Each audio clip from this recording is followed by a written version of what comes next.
Is it work? Yep.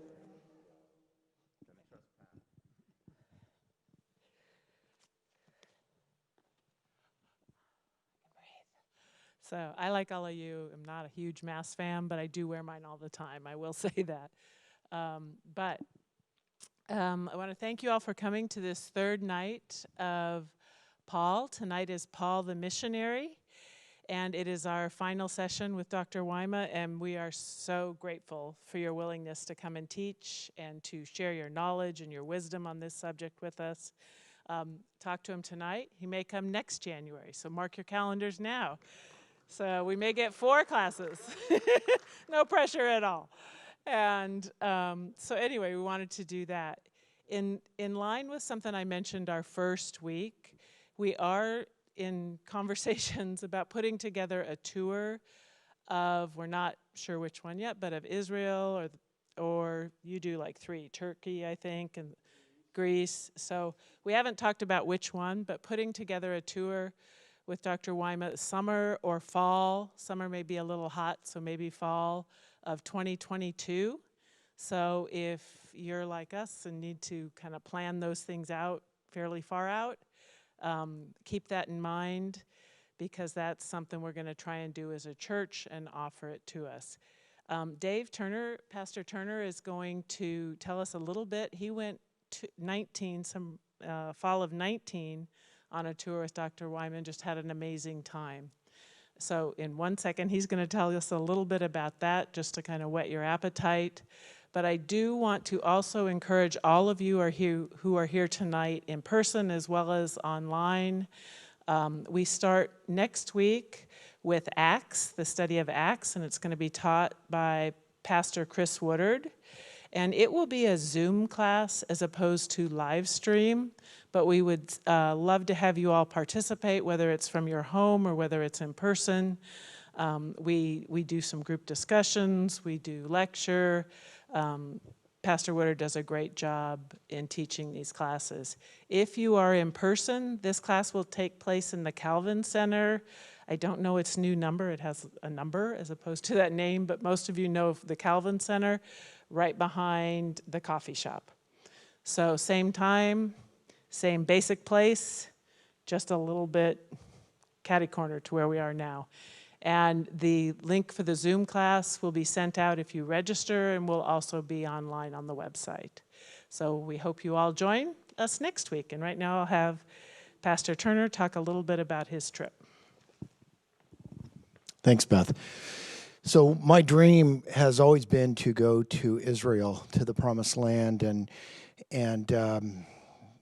the opportunity would be just to look for the right leader, the right person. I'd had an opportunity to get to know Dr. Wyma over the past several years, and in the October of 2019, both Stacy and I went on a trip with Dr. Wyma, and it was a trip of a lifetime, and I mean that. If you love to study history of the area, ancient history, archaeological history, and some of the findings, as well as biblical history, his trips are full of great insight and great information. We found that you're up early, you go to bed a little bit later, you're tired at the end of the day, but enriched by what you have learned, and it truly is a trip of a lifetime to do this with him. So my encouragement is to really pray about it, save your pennies, and join us hopefully next year. I've told Beth that I would love to be the liaison. If anyone has any questions about it, I'd be more than happy to tell you more about my experience and what I've learned through it as well. So anyway, without further ado, I'm going to leave the time to Dr. Wyma. So thank you, Pastor David, for joining me on the tour with your wife, Stacy, and I'm glad that, again, you lived to tell about it and have fond memories of our time together. And if you're interested, I'd love to kind of show you the biblical places and especially make the connections from the things you see to the biblical text. And in that way, the Bible really comes alive and is impacting. Actually, we're going to do a little bit of that. We can't, of course, do it in a full way, but maybe a little bit of that tonight. Because tonight we have the third of our little series, Paul the man, Paul the letter writer, and then tonight, Paul the missionary. And I would like to quickly look at the mission activity of the Apostle Paul, but try to highlight just a couple of stories, that's all the time we have, but how, again, an understanding of the history, the geography, the culture, makes those stories in our Bible, again, much more understandable and meaningful for us today. So without further ado, let's begin by talking about and thinking about Paul in this light as a missionary. Now, Paul has a mentality, and his mentality, you have to you see it work throughout his life, and it's reflected in 1 Corinthians 9:16, where Paul says, "When I preach the gospel, I cannot boast, for I am compelled to preach the gospel. Woe to me if I do not preach the gospel." And this is a mentality that not just Paul had, but that all preachers and Christian teachers, and in a certain sense, all Jesus followers ought to have. In other words, woe to me, I can't help it. I'm obligated to share the gospel.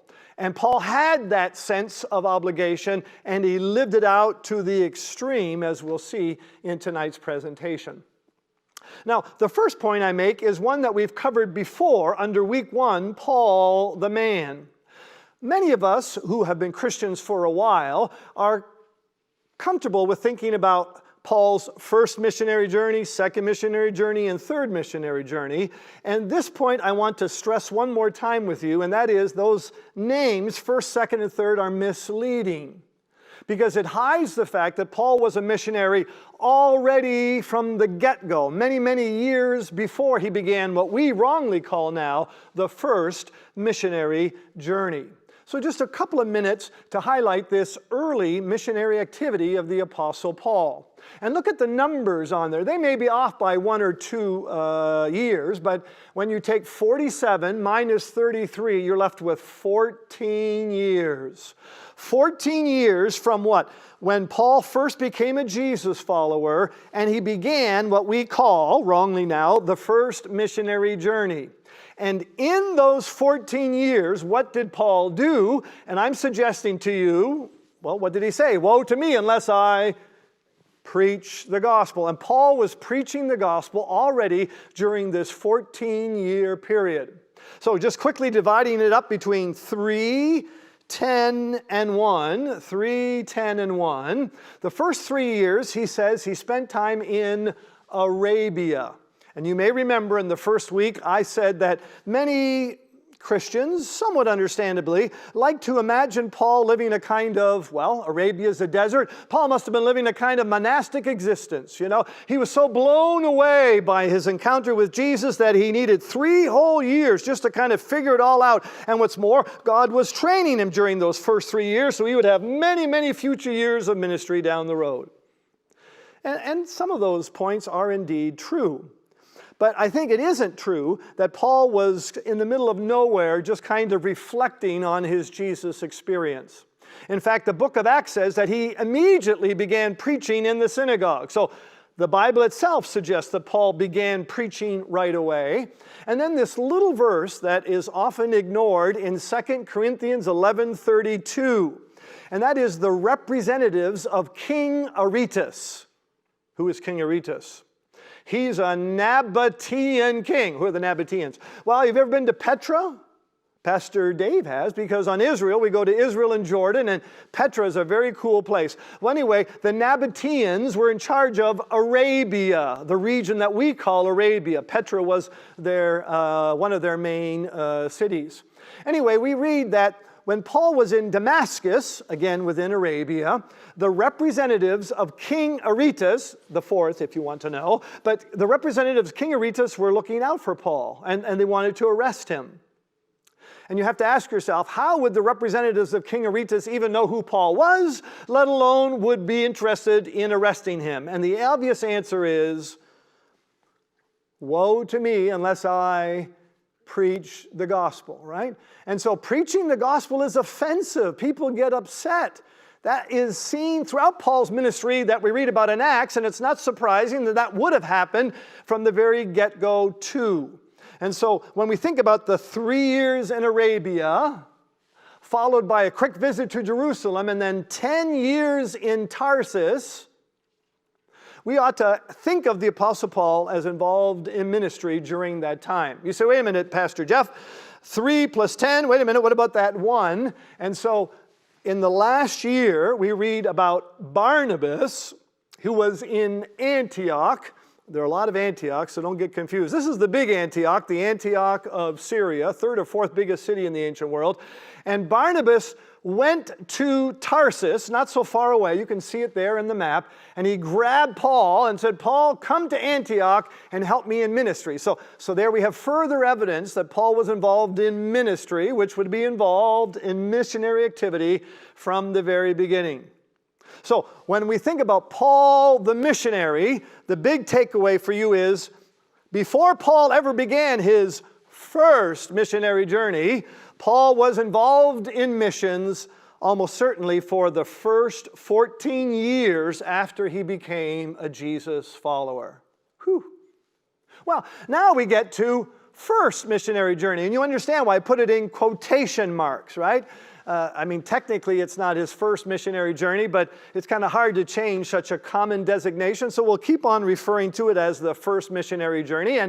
And the 3 musketeers, or the 3 missionaries, I should say, are Barnabas and Paul, and young John Mark went along. And the 3 of them went to the island of Cyprus. Of course they did, because that's where Barnabas was from. A lot of amazing things happened there. Then they sailed over to the southern part of Asia Minor, where Turkey is. John Mark bails on them, and so the 2 of them, Barnabas and Paul, go through the region of southern Asia Minor. Have you ever heard of the Galatian letter in the Bible? Right? There's no church of Galatia, right? It's to the churches, plural. And they almost certainly are located there in that southern region that Paul and Barnabas established on their so-called first missionary journey. Now, we don't have time to talk about all the details, so I'm picking out just one little incident from that first missionary journey as an illustration of how, again, the knowledge of the history, culture, ancient world sheds light on the text, right? So, which little story? And I'm going to highlight the so-called incident at Lystra. And so we first ought to read the text, so let's be reminded of what the text actually says, and then we'll backtrack and see if we can use some background knowledge to better understand what the text actually is saying and meaning. So the text goes like this. In Lystra, there sat a man who was lame. He had been that way from birth and had never walked. He listened to Paul as he was speaking, and Paul looked directly at him, saw that he had faith to be healed, and called out, "Stand up on your feet." And at that the man jumped up and began to walk. When the crowd saw what Paul had done, they shouted in the Lycaonian language, "The gods have come down to us in human form." Barnabas they called Zeus, and Paul they called Hermes because he was the chief speaker. The priest of Zeus, whose temple was just outside the city, brought bulls and wreaths to the city gates because he and the crowd wanted to offer sacrifices to them. So that's what the text says. Let's backtrack and flesh out what it means, or maybe some of the details. Let's try to make it more understandable. We read about a man who was, not just lame, but he secondly had been that way from birth, and thirdly, he had never walked. Good speakers never say the same thing twice. Good speakers never say the same thing twice. Good speakers certainly don't say the same thing 3 times. Okay? Unless they want to what? Unless they want to emphasize something. And so you can see how the story is told in a very skillful way to highlight. He was lame from birth and he had never walked. This wasn't, a fake thing. No, this was a serious problem. And then notice at the end, he didn't just stand up, but he jumps up, right? It almost accentuates the miracle because of the significance of his being lame. And of course, the reader would have heard just earlier, in an earlier incident, right? That these miracles wasn't just God or God's representative showing off like, oh, look what we can do. No, Acts says specifically that these miracles, what? Their purpose was to confirm the message of God's grace by enabling them to do miraculous signs and wonders. And so the miracles were proof to the hearers that Paul's preaching ministry was legitimate, was genuine. Now the text says that the people who watched this miracle said, "The gods have come down to us in human form." This might be more understandable if you know that an ancient Roman poet named Ovid told a story that was quite well known, and a story that took place supposedly in this very region of the Galatian churches that we're looking at right now. In this story, two Greek gods, Zeus and Hermes, they take on mortal form and they're walking among the people, and they're going everywhere and seeing if anyone would extend to them hospitality.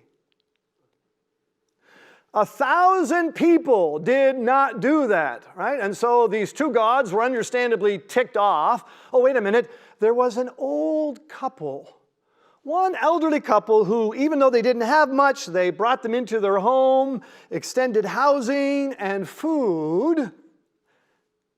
And so as a result, these two gods, Zeus and Hermes, who were royally ticked off with all of these unhospitable people, they took the elderly couple to a high place so that they would be spared from what they were going to do. They caused a flood to come and destroy all the people in the region below. And then what more, these two pagan gods, these two great Greek gods, they turned their modest little home or shack into a beautiful marble temple.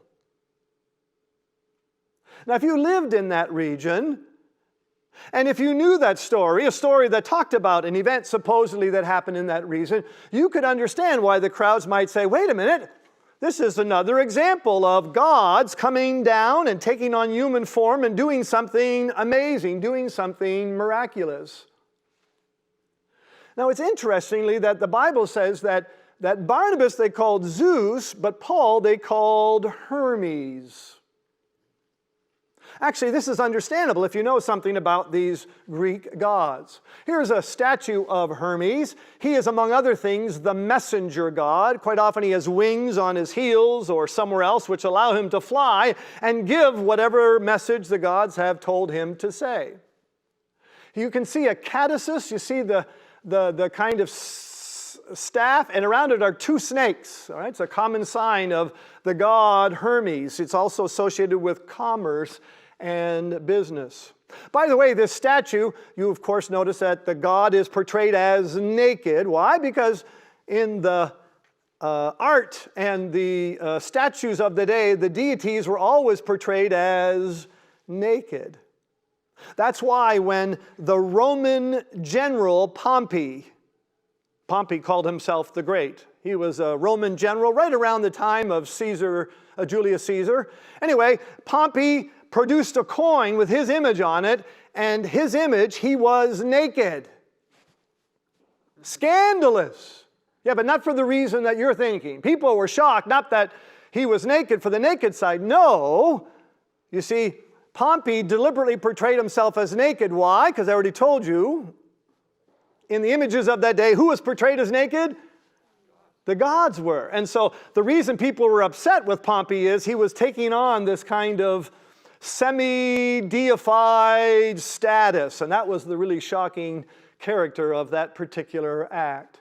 Anyway, here is Hermes. And I already told you, among other things, he's the messenger god. Messenger god. And so no wonder they called Paul Hermes, because remember, Paul's doing all the talking, right? He's doing all the explaining. Some of us who have had some kind of theological training know that the discipline of interpretation is called what? Hermeneutics. Hermeneutics. You hear the word Hermes in there? Because hermeneutics is, again, the idea of explaining the meaning of any text, or in this case, we're talking about the Bible. And so this makes the story more understandable too. Not only that they identified them as gods, but why they picked Barnabas as Zeus and Paul as Hermes. We read that the priest of Zeus brought bulls and wreaths because they were going to sacrifice to them. I don't know how much you know about sacrifices in the ancient world, but there are a couple of very important texts that assume you know quite a bit about sacrifices. And that is, well, let me give you the text. So 1 Corinthians 8, 9, and 10. Actually, 11 verse 1, 2. So 3 whole chapters. It was such a big deal in the Corinthian church about meat sacrificed to idols. And the earliest synod, which met in Jerusalem, right? They made an important decision about circumcision, but they said, now, we know what Gentiles are like, and we want to make sure that they don't think because we compromised on circumcision that anything can go. And so one of the things they warned Gentiles about doing was don't eat meat sacrificed to idols, Acts 15. And if you ever read the book of Revelation, there are 7 churches to whom the book is addressed, and there are special messages to church number 3, Pergamum, and church number 4, Thyatira. And the sin that both of these churches are guilty of is, are you starting to get the drift? Eating meat sacrificed to idols. And I don't have time to say much about it, but in the ancient world, you would bring the god a gift.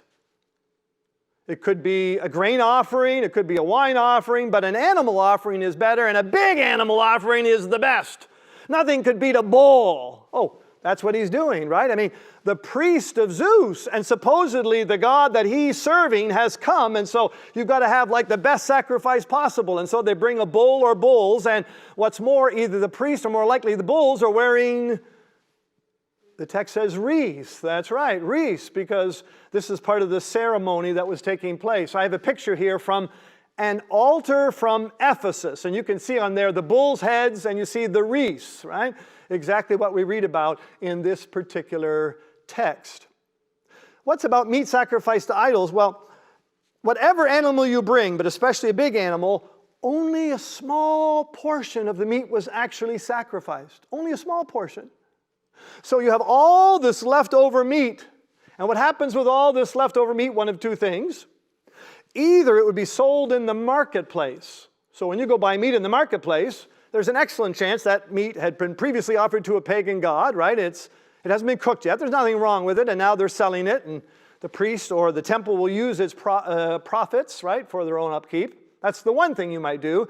But it's the other thing that got Christians into trouble. It's the other thing that all of these other texts from 1 Corinthians 8, 9, and 10, and Acts 15, and the 2 churches in Revelation are addressing. The other thing you would do is, you would take that leftover meat, often to a dining room in the temple itself, or in a building devoted to that particular deity, and then you would eat it.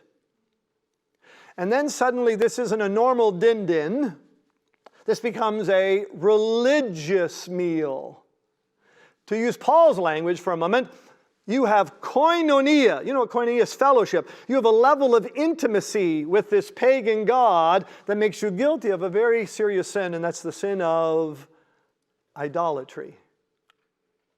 Well, anyway, maybe you want to ask me about that. I'd be happy to say more, but I've got to keep on going because we're thinking about Paul the missionary. One more actually thing happens to Paul. Paul gets stoned. Now, we have to be careful we understand what we mean by that. We're not talking about hallucinatory drugs. We're talking about a specifically Jewish form of punishment. And why am I stressing that? Because, well, I don't know about you, but it would take a lot less than stoning to get me to think twice about, woe to me unless I preach the gospel, right? I mean, if I do something, I get a bad reaction, my natural reaction is, I'm not going to do that again. Right? And yet here is Paul, who is stoned, right? And yet he continues to preach. I want to quote from this text. I find this actually a very moving text if you hear it right. So I'm going to read from 2 Corinthians 11, 23 to 28. And Paul is listing all the bad things that happened to him. He does so hesitantly. But he's under attack. People are comparing him negatively toward other leaders, and Paul says, okay, If you're going to play that game, I'm reluctantly going to tell you more about me and just hear all of the adversities that Paul went through as Paul the missionary. And then the last line is very, I think, moving if you get it right. It goes like this. Paul says, I have worked much harder, been in prison more frequently, been flogged more severely, and been exposed to death again and again. 5 times I received from the Jews 40 lashes minus 1. 3 times I was beaten with rods. Once I was pelted with stones. Sound familiar? 3 times I was shipwrecked.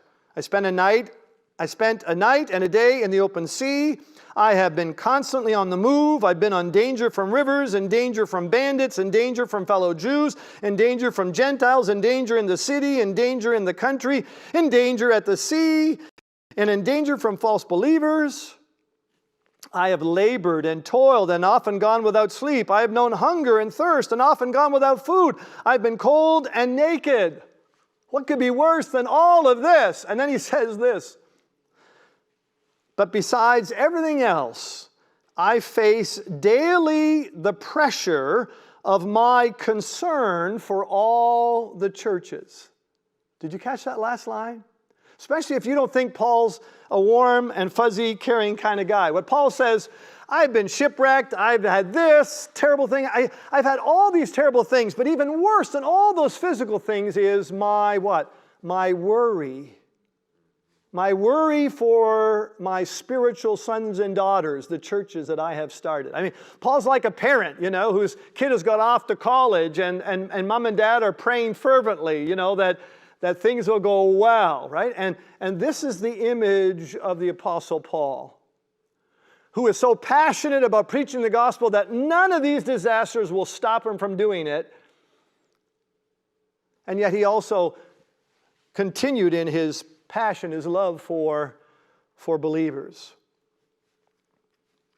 Well, that's the first missionary journey, one incident from the first missionary journey. And so we go to the second missionary journey, and I've got another incident, a little longer, and I'd like to read that for you and then backtrack again and again see how our knowledge of the history and culture, geography makes this story much more understandable. So the second missionary journey, it's again the 3 musketeers, but they're different musketeers, right? We have Paul now with Silas. There was a falling out with Barnabas because of John Mark, and they pick up Timothy along the way. So again, we have 2 senior and a junior, and early on they arrive in Philippi. You can maybe see it there in the map. Modern day Greece in the province of Macedonia. And I'd like to read to you, it's a long story. I'm only reading one section of it. And notice the title, Exorcism of the Python-Possessed Girl. You say, what? Well, let's read it, and then we'll maybe not say, what? We'll say, wow. So the text goes like this. Once when we, and again, Paul, Silas, and Timothy, once when we were going to the place of prayer, we were met by a female slave who had a spirit by which she predicted the future. She earned a great deal of money for her owners by fortune-telling. She followed Paul and the rest of us shouting, "These men are servants of the Most High God who are telling you the way to be saved." She kept this up for many days. Finally, Paul became so annoyed that he turned around and said to the spirit, "In the name of Jesus Christ, I command you to come out of her." And at that moment, the spirit left her. Now, the original Greek text, right, you can read it over here. I can't remember, I think it's the NIV. It says, a female slave who had a spirit by which she predicted the future, right? That's not what the Bible actually says. What the Bible actually says is she had a python spirit. She had a python spirit. And Bible translations are worried that you won't understand that, and so they translated it as by which she foretold the future. But if you lived anywhere in the ancient world, you would know exactly what was going on as soon as you saw the word python spirit. You would think of the religious site of Delphi. Delphi Delphi is not a city. It's, again, a religious site. It's located in the middle of nowhere, a spectacular place where supposedly Zeus sent two eagles, one way, one the other way, and they met in the center. And so it was believed that Delphi was the belly button, the navel of the world. And then the god Apollo, one of the main Greek gods, the god Apollo, sometimes told as a little boy, was brought to this place because there was an opening to the underground. But the entrance was guarded by a snake, not any old snake, you'll guess what it is. It was a python snake, and actually it was specifically a female python snake. And Apollo, being a god and very brave, he conquered the female python snake, and so he gained control over the access to this place. And so a temple was built to Apollo, not surprisingly, at this very spot. And Apollo is associated with a number of gifts or abilities. One of the gifts of Apollo, besides music and literature and so forth, was the idea of foretelling the future or prophecy. And actually, this is proven to be true. There's a natural fissure. There are two big faults in the earth that come at exactly this spot.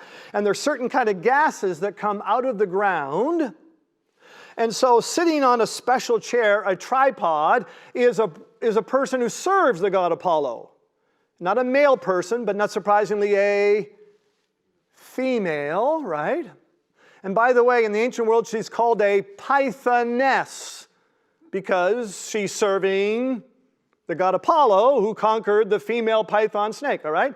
And she seemingly, this is our modern explanation, inhaled the fumes coming from the ground, which induced a hallucinatory experience. But people came from all over the world with a question for the oracle at Delphi. And in fact, Apollo was worshipped in a similar way in other places, but this was like the Cadillac of places to go to get your future told. And this is widely known in the ancient world. Plutarch is a very famous speaker right around the time of the New Testament, and he speaks about the god that would be namely Apollo, who he talks about the word ventriloquist, right? Now pythoness. Notice he uses the word pythoness for these female priestesses of the god Apollo. And so Plutarch said people believe that the god Apollo entered into this pythoness, this woman priest, right? And what? The bodies of prophets and their utterances. Here's a story about how people could make money in the ancient world predicting the future. That shouldn't be surprising to you, right? I mean, even today, people are willing to spend their hard-earned money and go to somebody, right, who will predict their future. Now, let me tell you a few more things about the Delphic oracle before we're supposed to be talking about Philippi, right? And Paul casting out not the demon-possessed girl. You now know it's the python-possessed girl, how this all relates. Let me tell you one more background story, and then we'll try to pull it all together. So in the ancient world, everyone went to Delphi, ideally, as a place to get approval from the gods, or at least to know what the gods wanted. But everyone also knew that the oracle, these answers were often ambiguous. So they were famous for that. So one of the very famous stories is about King Croesus of Sardis. Sardis is actually in modern-day Turkey. Anyway, you maybe heard the expression, rich as Croesus. Anyway, he was a big king. He was in charge of that whole area. And he wanted to fight against the Persians in the east. Okay, he badly wanted to go to war against the Persians. But you can't go to war unless you have the approval of the gods, right? Okay. And in order to know what the gods thought, then you have to go to the oracle. And so Croesus sent his representatives, big sacrifice, and because they're powerful, they get an audience with the oracle. And the oracle answered this way. You can see it on the text there. It says, quote, "On the day that you cross the river Halys, So Halys is the river that marked the difference between King Croesus' territory and the king of Persia, Cyrus. So on the day that you cross the river Halys, a great army will surely be defeated. Okay? Well, King Croesus heard that and said, yay, I got my thumbs up, I can go to war, right? Anyway, I don't have to tell you about all the details that happened, but ultimately, guess what happened? Croesus is captured. See, on the day he crossed the river Halys, a great army will surely be defeated, and a great army surely was defeated. It wasn't his enemy, it was his, okay? So the oracle is known for giving answers like this that are kind of ambiguous, right? You have to be careful. There's another, some of us know ancient history and know that, again, the Persians and the Greeks were doing battle with each other, and the Greeks were freaking out because they knew that King Xerxes was coming, like with this massive army, and so they went to the oracle. What do we have to do to be saved? Give us some advice and wisdom. And then the answer came back, only the wooden walls will save you. Only the wooden walls will save you. And people are like, what does that mean? And they thought, maybe we have to build wooden walls. And obviously that wasn't it. And then it was Themistocles, this Roman general who was bright enough to say he's referring to wooden ships. And Themistocles actually did something quite ingenious in terms of taking public funds and used it to build all kinds of ships. And actually one of the most famous battles in all of human history, actually our Western culture would have switched if at the Battle of Salamis, the Persians lost instead of the Greeks winning. Anyway, here's another famous saying from the oracle that has to be interpreted the right way. Well, I want to leave Delphi. Remember Delphi down there in more southern Greece? We're going to go back to northern Greece to Philippi. I want you to think of, are you with me now? Paul and Philippi and the python-possessed girl, right? How does this all relate? Well, first of all, remember we read in the Bible that her owners made money. Why? Because she was telling the future, right? And she's a python-possessed girl. And so any hearer in the ancient world would right away connect predicting the future and python.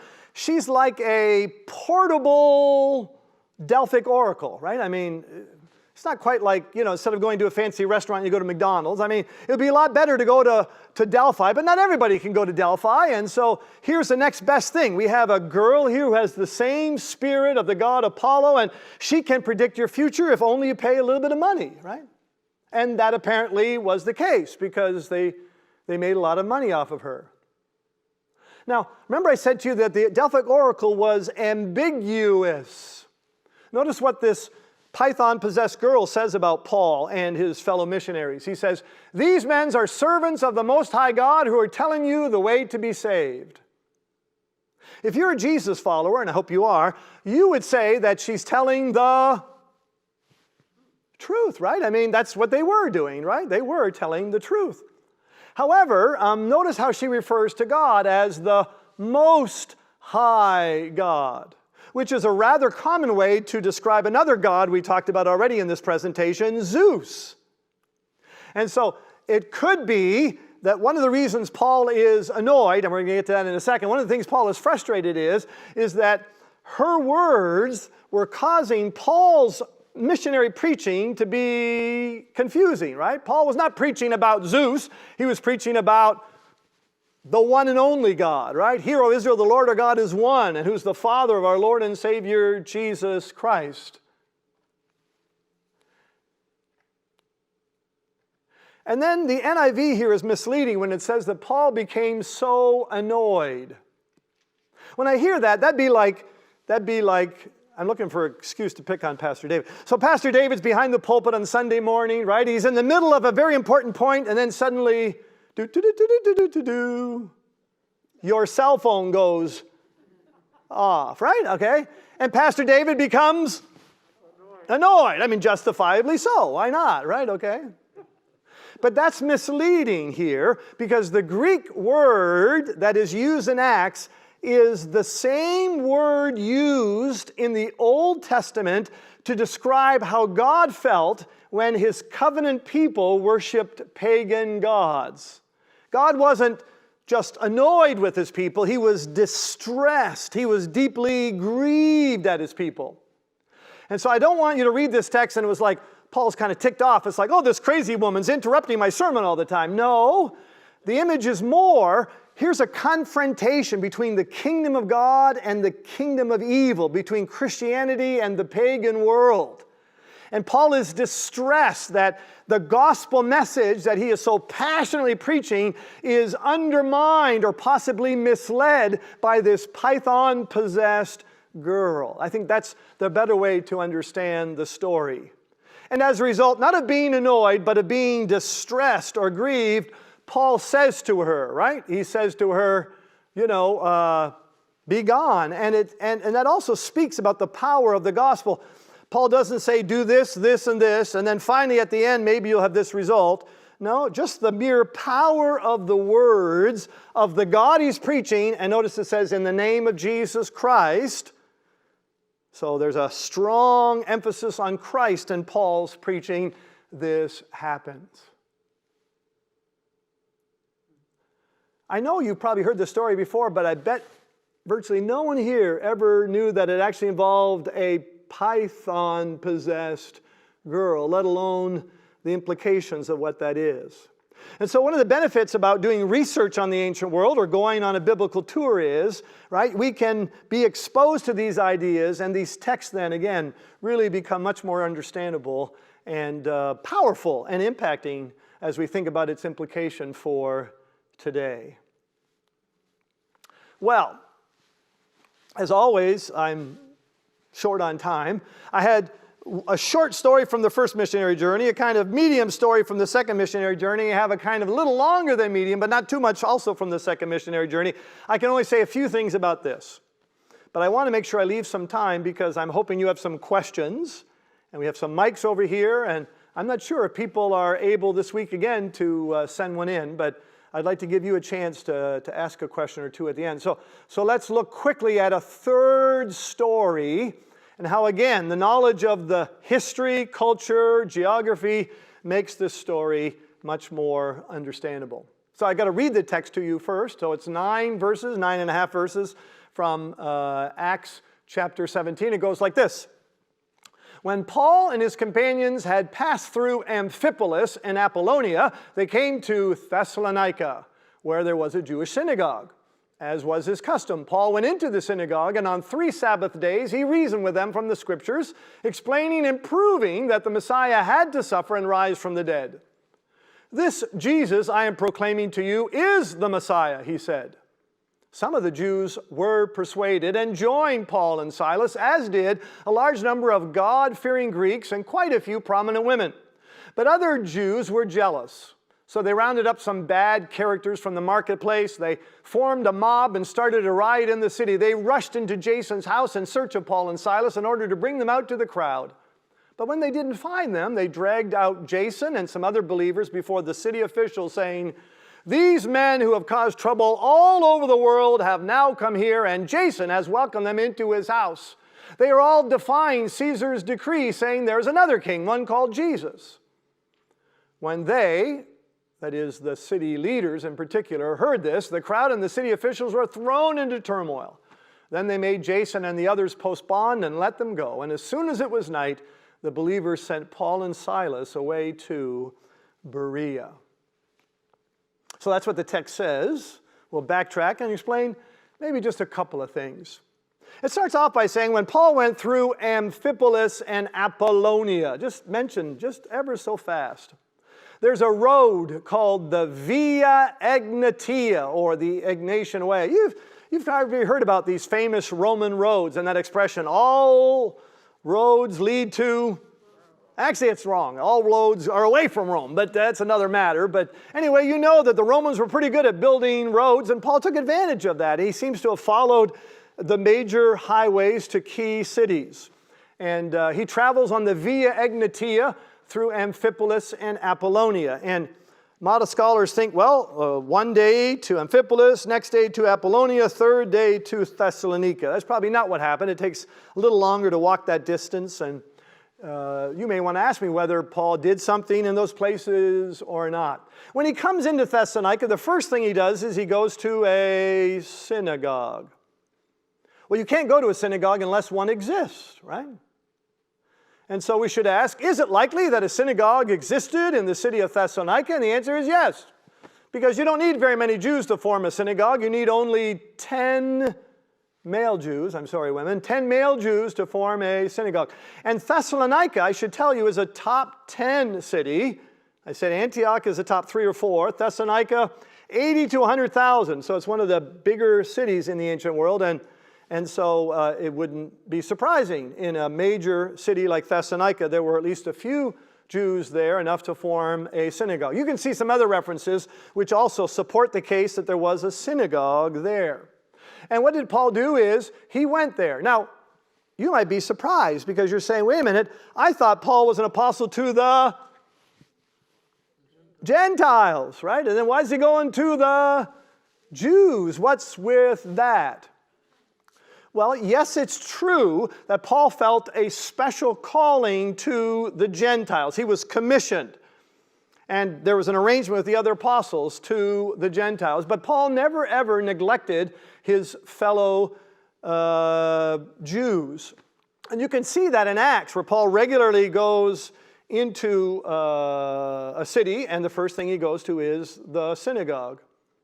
Why? Because some of you know from week number 1 that Paul went to the Harvard School of Judaism. And so it made it really easy for him to have access, to the pulpit. They would be excited at such a gifted Jewish rabbi coming from out of town. Please, yeah, we want to hear you expound on the scriptures. And so it was a great opportunity for Paul to preach the gospel. And in fact, in 1 Corinthians 9, the same verse, woe to me, same chapter, and woe to me unless I preach the gospel. That's where Paul says, to those under the law, I became as one under the law. That would be Jews. And to those outside the law, right? I became as one outside the law. Paul was very flexible, right? There were some lines he wouldn't cross, but in order to preach the gospel, Paul was very flexible in trying to reach his audience. And so it's not surprising that when he went into Thessalonica, he first went to the synagogue. And I'll just skip over a couple of points over here. He reasoned with them from the scriptures. So if Paul were preaching to Gentiles, Gentiles don't know the Old Testament, right? They don't care about whether Jesus is in the Old Testament or not. But when you go to Jews, that's their holy scriptures. And so Paul had to debate them. He had to argue with them. He had to reason with them. He had to preach with them from the Old Testament. And he had a hard assignment, a preaching assignment. He had to preach to them what? That it was necessary for the Messiah to what? To suffer and rise from the dead. Wait a minute, to rise from the dead assumes that he must be first killed, right? Sometimes, I have that, right? I'm a visiting preacher, and then they say to me, oh, good. And then they say, we'd like you to preach on this text. And I go, oh, yippee, I have to, right? I don't get to pick the text, right? And then I say to myself, I hope it's a good text, right? I mean, because, all of Scripture is good, right? Inspired. But the truth is some are easier to preach on than others, right? But Paul had a difficult preaching assignment. He had to go to Jews and say, you know what? The Messiah, the anointed one, the one you're so excited about coming, right? Who will come and maybe thump the Romans and redeem our people. Guess what? He's going to suffer. And people are, what are you talking about? In fact, he's going to die. And people are like, you're crazy, man. That's a hard preaching assignment. That's a hard sell. But that's what Paul did. That's what Paul the missionary had to do in that particular context. And then there's a very subtle thing here that don't miss. Notice what the Bible says. Some of the Jews were persuaded. The Bible doesn't say Paul persuaded. No. Some of the Jews were persuaded. It's a little risky to talk about a grammar point late in a presentation, but here I go. Okay? So some verbs are active, right? Wyma is teaching this lesson, all right? That's active. However, you can say the same thing passively. This lesson is taught by Wyma, right? Okay? Now, notice, let me say it this way. In the Old Testament, when it was translated from Hebrew to Greek, the Greek translators, who were Jewish scholars, didn't want to take the Lord's name in vain. So if the Hebrew text said, Yahweh the Lord actively did something, they would often translate it, this something was done, and then they wouldn't say, by the Lord. But every reader would know it was done by the Lord. In other words, you wouldn't mention the name of God, but he would be assumed to be there. So look at this verse again. Acts is very subtle but very significant. We call it the Acts of the Apostles. That's not right. We should call it the Acts of God or Acts of the Holy Spirit. And here's one evidence where that is the case. Luke, the writer of Acts, doesn't say, Paul persuaded some of the Jews. The text says, some of the Jews were persuaded. By whom? Not by Paul, but by God and His Holy Spirit who was working in and through Paul. Did you see what I'm getting at? And this is one of many other much more explicit clues in the book of Acts, which again should be called the Acts of God or the Acts of the Holy Spirit rather than the Acts of the Apostles. Anyway, Paul made some converts over there, and not surprisingly, some of the Jews were ticked off with Paul right over there. And so they rounded up some troublemakers. This is the agora. The agora in Latin is the forum. It's the downtown. I shouldn't start singing, especially old songs. But anyway, this is the marketplace, the downtown in the ancient world. And just a little bit of the ancient agora, the ancient forum, the ancient marketplace of Thessalonica is still available today. But right here is where this event took place. And the Jews grabbed some troublemakers, some rabble-rousers, people just hanging around with nothing to do, and they paid them some money, and they caused a disturbance against Paul. And then this is going to be, I think, the last point or so I'm going to make, but I like this point because Paul is accused of two things: disturbing the peace and violating the decrees of Caesar. Paul is accused of two things: disturbing the peace and violating the decrees of Caesar. Paul and Silas, too. Now, let's just switch gears for a minute. What do you think about the charge of disturbing the peace? I mean, that's not a...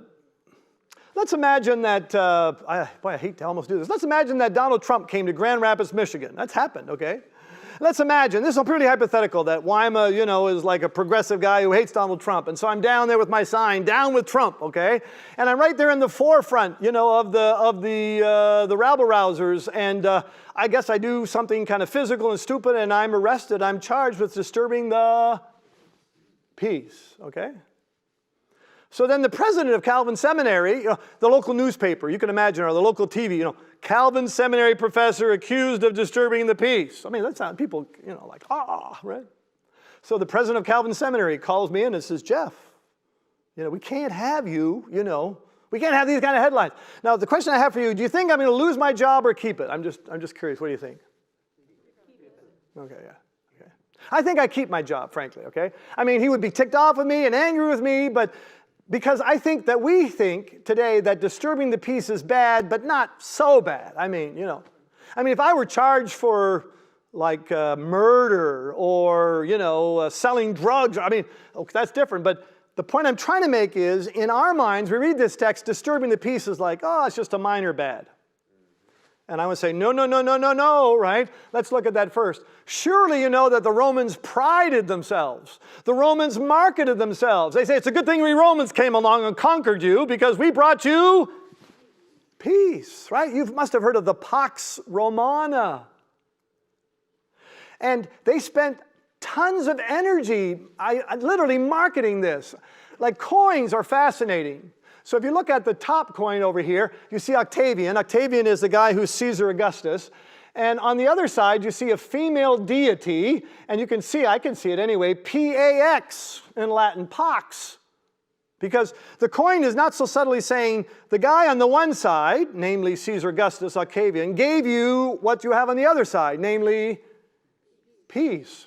Below is the Emperor Claudius. Claudius is the emperor, while Paul was a missionary for a good chunk of his life. And the same thing, you can see on there, you can see the goddess Peace, and you can see there Paci Augustus, the peace of Augustus. Because again, the Romans wanted people to look at this coin and say, we're sure lucky the Romans are in charge because otherwise there would be chaos. But praise whatever Zeus or praise the goddess of peace, we have peace. Yay! This is kind of a cool thing right over here too. So this is the physical geography of Rome. So at the turn of the first century in New Testament times, when Rome went to war, what would they do? They would take their army, and before battle, they would go to the field of Mars. Why? Because Mars is the god of war, right? And you swear, you want Mars to be on your side, right? Okay. Now, Augustus comes along, Caesar Augustus, and he wants to change the image of the Romans. He wants to change the image of what he had been up to that point. He says, we want to get rid of this warlike stuff. We want to be seen as those who have brought and who continue peace. And so what did they do? Well, they built an altar, and they call it the Ara, the altar of Pakis, the altar of peace. I mean, it's very significant.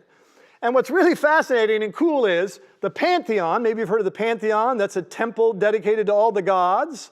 And then the mausoleum, the burial place of where Augustus would be buried when he died. And then they put that, look in front of the Ara Pakis, you see an obelisk? See that obelisk? Romans didn't make obelisks. Only the Egyptians did, right? So an obelisk means you stole it from Egypt and you trekked it all the way from Egypt. A lot of money, a lot of expense to bring this obelisk over there. And guess what else is really fascinating and impressive? They put that obelisk exactly there. Why? Because on the birthday of Augustus, I think it's September 25, when the light comes in, it would hit the point of that obelisk and it would shine directly into the center of the altar of peace. I mean, think of the money and the calculation involved in all of this, right? Just because we want to honor Augustus as the provider of peace. I could give you so many more examples. And so now I want you to see, when you read in the New Testament that Paul and Silas are accused of disturbing what could be worse than that? The very thing that Rome is spending money and effort to promote, oh man, we're accused of going against that. So it's a deadly charge. It's a deadly charge. Well, remember I have a motto. My motto is, the longer I am, the better I'd better be. Okay?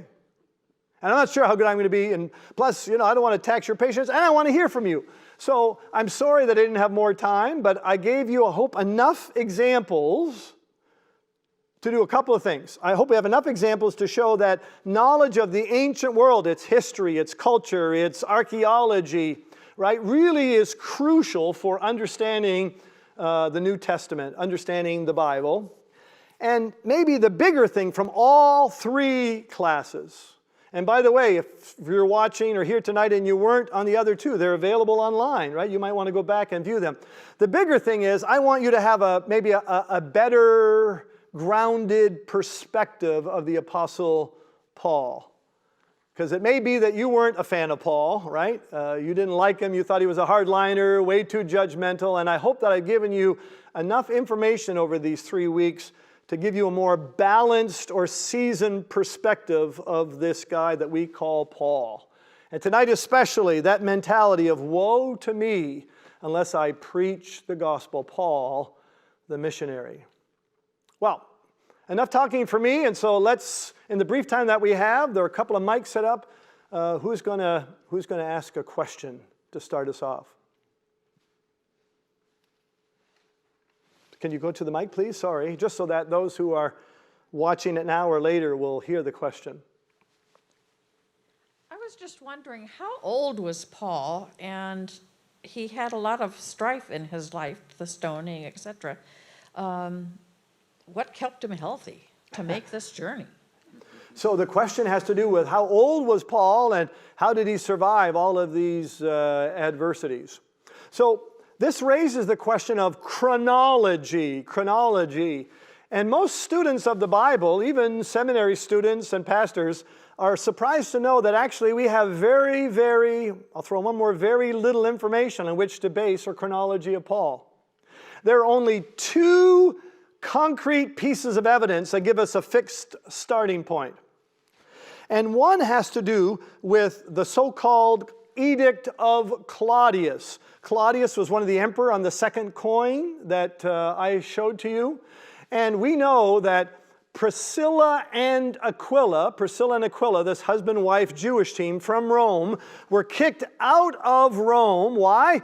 Because Claudius, there was some disturbance among the Jews over a guy named Chrestus, almost certainly Christ, and of course, the Romans didn't understand this thing, and they supposedly kicked all the Jews out. And so Priscilla and Aquila had to leave. They left Rome, and they went to Corinth.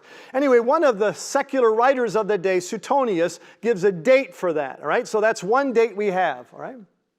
And then there's only one other date. And that is the Delphic inscription. Oh, it's a good thing. We talked about Delphi. Okay? What is this inscription from Delphi? Well, it also deals with Claudius. And Claudius wrote a letter to the people who lived in Delphi. And that letter, of course, the people in Delphi are like, whoa, Claudius wrote us a letter. Well, that's exciting, okay? And he said some nice things about us, right? And so we want to memorialize this letter. So they took the letter and they inscribed it on marble. And that marble lived and lived and lived, and it was finally discovered, right, in recent times. So in that Delphic inscription, it's called the Delphic inscription because it's an inscription found in Delphi, but comes from the Emperor Claudius, right? We can tell when that was written because of the name by which and all the positions that Claudius had. Why is that important? Well, you may or may not remember another incident in Paul's life. We haven't talked about the city. It's on the second missionary journey in Corinth. Paul was there for a year and a half. And there was a disturbance. The Jews were upset with Paul, and they brought him before a governor named Gallio. Anyway, in the Delphic inscription that Claudius wrote to the people in Delphi, he makes reference to Gallio. And so we can locate, and I should mention one more thing. These governors served only 1-year terms. So it's kind of complicated, but you put all this information together and it gives us an anchor point. But everything in Paul's life comes off of the anchor point. So we just try to calculate how many years before it, how long did all these journeys take? When was he converted? We go ahead, and then we go afterwards. And so these are not exact, so that's why we have to be.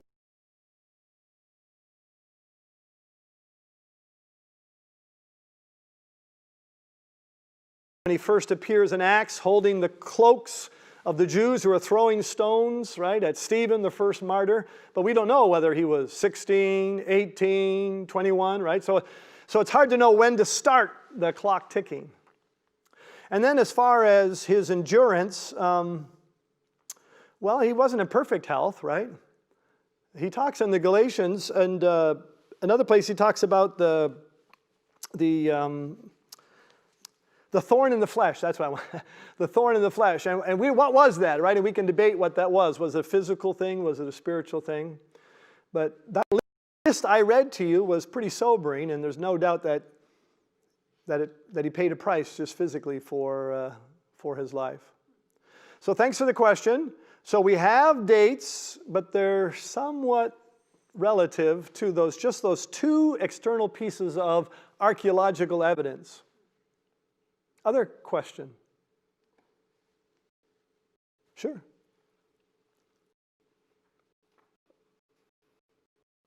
You talk about the fourth missionary trip Oh, yes. to Spain. Yes.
from his house imprisonment and sent into exile.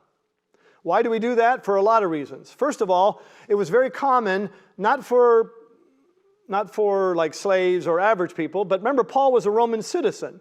And so it was very common in that day not to kill prominent people, especially Roman citizens, but to banish them, to exile them.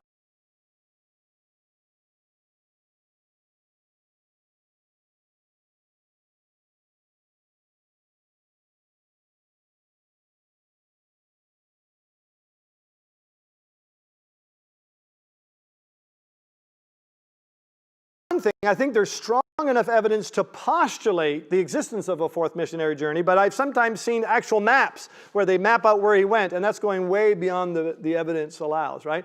So I'm whispering, not shouting this, right? We just don't know, but there's strong evidence that Paul was released. But you know Paul, woe to me unless I preach the gospel, right? And then it would have been found out that he was charged with something beforehand, and this time he wouldn't be banished, he would be killed, he would be executed. And he was, because he was a Roman citizen, he wasn't crucified, but he was killed by, Thank you for your question. Someone else?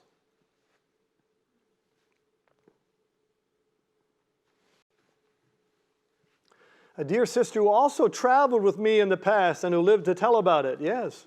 10 years ago. 10 years ago. We wow. went to Turkey, and I can still see myself sitting outside of Ephesus where Yeah. you were talking about it. It was such a wonderful trip, educational and inspirational, but fun too. So go with Dr. Wyma if you want a real blessing. Good, thank you. You just send the bill to me, okay, for the promotion. That's good, thank you. Well, friends, I have my email address on the first slide of all the handouts from every week. And again, if you have a follow-up question or a complaint, you're kind of annoyed with something I said, I just encourage you to reach out to me, and I'd be happy to hear from you and respond in whatever way that I can. But permit me to thank you.